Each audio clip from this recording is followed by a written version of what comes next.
আকাশবাণী খবর পড়ছি সুদীপ বসু। এখনকার বিশেষ বিশেষ খবর হলো, প্রধানমন্ত্রী নরেন্দ্র মোদী আজ ভিডিও কনফারেন্সিং এর মাধ্যমে বাজেট পরবর্তী এক ওয়েবিনারে বক্তব্য রাখবেন। সংসদের বাজেট অধিবেশনের দ্বিতীয় পর্ব আজ শুরু হচ্ছে। পশ্চিমবঙ্গের আসন্ন বিধানসভা নির্বাচনের প্রস্তুতি খতিয়ে দেখতে আজ বিভিন্ন স্বীকৃত রাজনৈতিক দলের পাশাপাশি একাধিক বৈঠক করবে নির্বাচন কমিশনের পূর্ণাঙ্গ বেঞ্চ। বলেন্দ্র শাহের নেতৃত্বে রাষ্ট্রীয় স্বতন্ত্র পার্টি নেপালে সরকার গঠন করতে চলেছে। মোজতাবা খামেনেই ইরানের পরবর্তী সর্বোচ্চ নেতার পদে আসীন হচ্ছেন। নিউজিল্যান্ডকে 96 রানে হারিয়ে ভারত তৃতীয়বার টি-20 বিশ্বকাপ ক্রিকেটে চ্যাম্পিয়ন। আসছি বিস্তারিত খবরে। প্রধানমন্ত্রী নরেন্দ্র মোদী আজ ভিডিও কনফারেন্সিং এর মাধ্যমে বাজেট পরবর্তী এক ওয়েবিনারে ভাষণ দেবেন। এই ওয়েবিনারের মূল বিষয় হল সবকা সাথ সবকা বিকাশ, মানুষের আশা আকাঙ্ক্ষা। এই বিষয়ের উপর প্রধানমন্ত্রী তাঁর বক্তব্য রাখবেন। পাশাপাশি শিক্ষা ও দক্ষতা, স্বাস্থ্য, আয়ুষ, পর্যটন এবং আতিথেয়তা সহ বিভিন্ন ক্ষেত্রে এই ওয়েবিনারে একাধিক পর্যায় রয়েছে। আলোচনায় শিক্ষা থেকে কর্মসংস্থানের পথ জোরদার করা, অ্যানিমেশন, ভিজুয়াল এফেক্টস, গেমিং এবং কমিক্সের উন্নয়ন, উত্তর পূর্বাঞ্চলে বৌদ্ধ সার্কিট নির্মাণ এবং ঐতিহ্যবাহী পর্যটন প্রসারের মতো উদ্যোগগুলি অন্তর্ভুক্ত করা হবে। বাজেট পরবর্তী ওয়েবিনারটি সরকার, শিল্প সংস্থা এবং বিশেষজ্ঞদের মধ্যে সহযোগিতামূলক যোগাযোগের একটি প্ল্যাটফর্মও প্রদান করবে। সংসদের বাজেট অধিবেশনের দ্বিতীয় পর্ব আজ শুরু হচ্ছে, চলবে 2রা এপ্রিল পর্যন্ত। লোকসভার অধ্যক্ষ ওম বিড়লার অপসারণ চেয়ে বিরোধীদের আনা অনাস্থা প্রস্তাবটি আজ সভায় পেশ হওয়ার কথা। কংগ্রেসের 3 সাংসদ মোহাম্মদ জাভেদ, কে সুরেশ এবং মাল্লু রবি এই অনাস্থা প্রস্তাবের নোটিশ দিয়েছেন। নোটিশটি যদি গৃহীত হয় তাহলে শ্রী বিড়লা লোকসভা পরিচালনা করতে পারবেন না, তাকে অন্য সদস্যদের সঙ্গে বসতে হবে। অন্যদিকে আজ লোকসভায় বিদেশমন্ত্রী ডক্টর এস জয়শঙ্কর পশ্চিম এশিয়ার পরিস্থিতি নিয়ে বক্তব্য রাখবেন। রাজ্যসভায় পরিবেশ, বন ও জলবায়ু পরিবর্তন মন্ত্রকের কাজের উপর আলোচনা হওয়ার কথা। পশ্চিমবঙ্গে আসন্ন বিধানসভা নির্বাচনের প্রস্তুতি খতিয়ে দেখতে মুখ্য নির্বাচন কমিশনার জ্ঞানেশ কুমারের নেতৃত্বে পূর্ণাঙ্গ বেঞ্চ গতরাতে কলকাতায় পৌঁছেছেন। কলকাতা বিমানবন্দরে তাদের স্বাগত জানান রাজ্যের মুখ্য সচিব, মুখ্য নির্বাচনী আধিকারিক প্রমুখ। আজ সকাল 10টা থেকে 12টা পর্যন্ত নির্বাচন কমিশন এ রাজ্যের স্বীকৃত রাজনৈতিক দলগুলির সঙ্গে বৈঠক করবে। মুখ্য নির্বাচনী আধিকারিক মনোজ কুমার আগরওয়াল জানিয়েছেন, जितने डीओज है, एसपी है, पुलिस कमिश्नर है, उनके साथ मीटिंग होगी। सीओ ऑफिसर जो हमारे डिपार्टमेंट के ऑफिसर उनके साथ होगी। उसके बाद आपके जितनी एनफोर्समेंट एजेंसीज हैं 24, जैसे इनकम टैक्स है, कस्टम्स है, इन सबके ऑफिसर्स के साथ मीटिंग होगी। प्लस स्टेट गवर्नमेंट के जो सीनियर ऑफिसर्स हैं, आपके chief secretary, home secretary, DGP, police commissioner cadet है, इनसे मीटिंग होगी। प्रेस के साथ मीटिंग होगी। And all the 8 political parties जो रिकॉग्नाइज्ड है यहाँ पे, उनके 3 रिप्रेजेंटेटिव्स के साथ 15-15 मिनट सेपरेट मीटिंग होगी।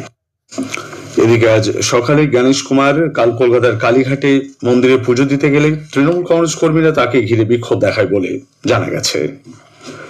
রাষ্ট্রপতির গরিমাকে অসম্মানিত করা হয়েছে অভিযোগ তুলে বিজেপি মুখ্যমন্ত্রী মমতা ব্যানার্জির কড়া সমালোচনা করেছে। দিল্লিতে গতকাল এক সাংবাদিক বৈঠকে বর্ষিয়ান বিজেপি নেতা রবিশঙ্কর প্রসাদ বলেন, মুখ্যমন্ত্রী রাষ্ট্রপতিকে অসম্মান এবং অনুপ্রবেশকারীদের অতিথি হিসেবে গ্রহণ করেন।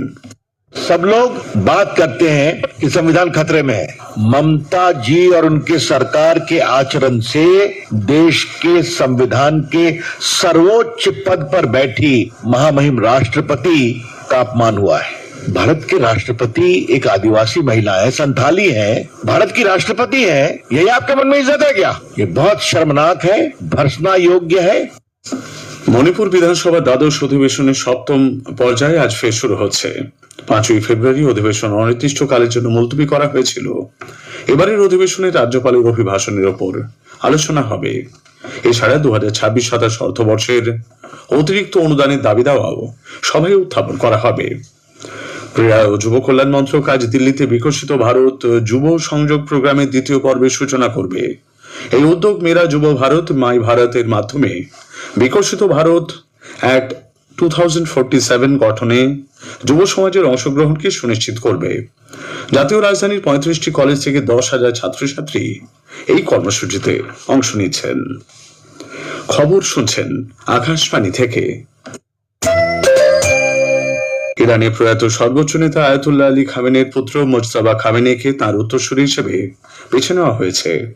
ইরানের রাষ্ট্রীয় টেলিভিশন ঘোষণা করেছে যে ইরানের আধা সামরিক রেভলিউশনারি গার্ড কর্পস আইআরজিসি এই নতুন নেতার প্রতি আনুগত্য প্রকাশ করেছে।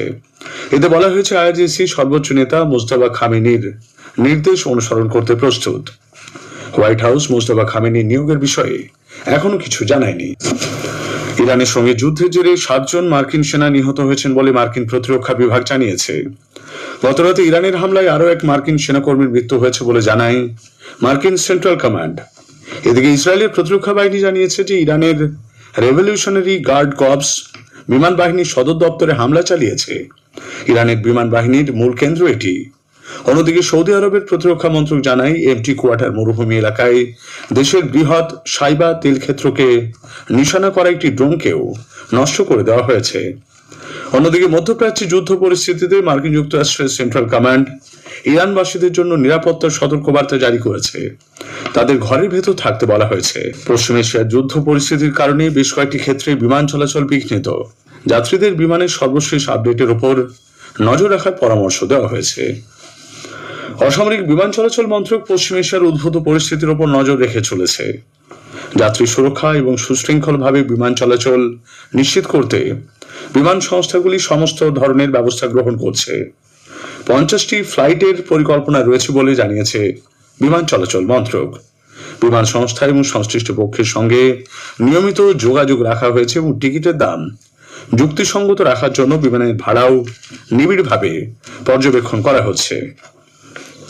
নেপালের প্রতিনিধি সভার নির্বাচনে রাষ্ট্রীয় স্বতন্ত্র পার্টি নিরঙ্কুশ সংখ্যাগরিষ্ঠতা পেয়ে জয়লাভ করেছে। বলেন্দ্র শাহ নেপালের পরবর্তী প্রধানমন্ত্রী হচ্ছেন। র্যাপার থেকে রাজনীতিবিদ হয়েছেন জেন জেড বিপ্লবের নেতা বলেন্দ্র। আরএসপির প্রতিনিধি পরিষদের 165টি সরাসরি নির্বাচিত আসনের মধ্যে 122টি পেয়েছে 3টিতে এগিয়ে। মার্কিন যুক্তরাষ্ট্র এবং দক্ষিণ কোরিয়া যৌথ সামরিক মহড়া আজ শুরু হয়েছে। ফ্রিডম শিল্ড নামে এই মহড়ায় প্রায় 18,000 দক্ষিণ কোরীয় সেনা অংশ নিচ্ছেন। মহড়া চলবে 19 মার্চ পর্যন্ত। নিউজিল্যান্ডকে 96 রানে হারিয়ে ভারত তৃতীয়বার টি-20 বিশ্বকাপ ক্রিকেটে চ্যাম্পিয়ন হয়েছে। আহমেদাবাদের নরেন্দ্র মোদী ক্রিকেট স্টেডিয়ামে গতকাল ফাইনাল ম্যাচে নিউজিল্যান্ড টসে জিতে ভারতকে প্রথমে ব্যাট করতে পাঠায়। ভারত 20 ওভারে 5 উইকেট হারিয়ে 255 রান তোলে। টি-20 বিশ্বকাপের ফাইনালে এটি এখনো পর্যন্ত কোনো দলের সর্বোচ্চ স্কোর। নিউজিল্যান্ড ব্যাট করতে নেমে 19 ওভারে 159 রানে সবকটি উইকেট হারায়।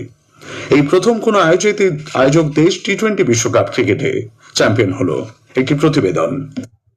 টি-20 বিশ্বকাপে ইতিহাস গড়ল ভারত। টানা দুবার 20 বিশ্বকাপ জয় ভারতের। সেই সঙ্গে আয়োজক দেশ হিসাবে প্রথমবার কাপ জয় টিম ইন্ডিয়ার, যা অন্য কোনো দেশের ক্রিকেট ইতিহাসে নেই।